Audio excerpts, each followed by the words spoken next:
সাবেক পুলিশ মহাপরিদর্শক বেনজির আহমেদকে দুদকে হাজিরার জন্য নতুন তারিখ ধার্য করেছে দুর্নীতি দমন কমিশন। 23 জুন তাকে দুদকে সশরীরে হাজির হতে বলা হয়েছে।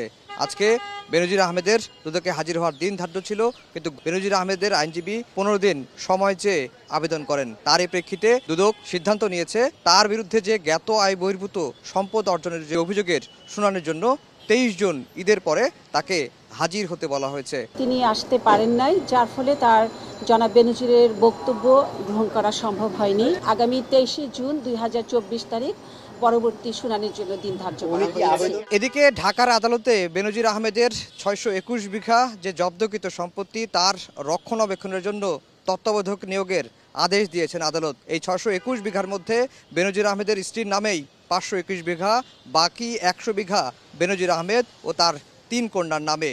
শুধুমাত্র গুলশানের 4টি ফ্ল্যাটের রক্ষণাবেক্ষণের জন্য তত্ত্বাবধায়ক নিয়োগের ব্যাপারে কোনো আদেশ দেওয়া হয়নি। বিষয়টি নিশ্চিত করেছেন দুদকের আইনজীবী।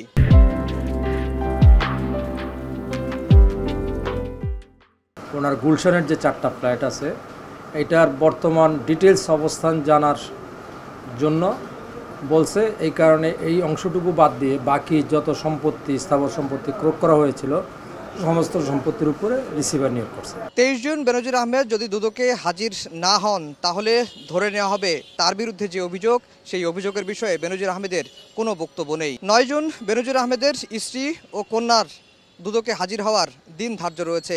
দুদক সচিবের কাছে সাংবাদিকদের প্রশ্ন ছিল, তারা ওই দিন হাজির হতে চান কি চান না, বা সময় চেয়ে কোনো আবেদন করেছেন কিনা, সেই বিষয়টি দুদক সচিবের কাছে জানতে চাওয়া হলে তিনি এই বিষয়টি আমাদের কাছে এখনও পর্যন্ত নিশ্চিত করেননি। আফজার হোসেন, সময় সংবাদ, ঢাকা।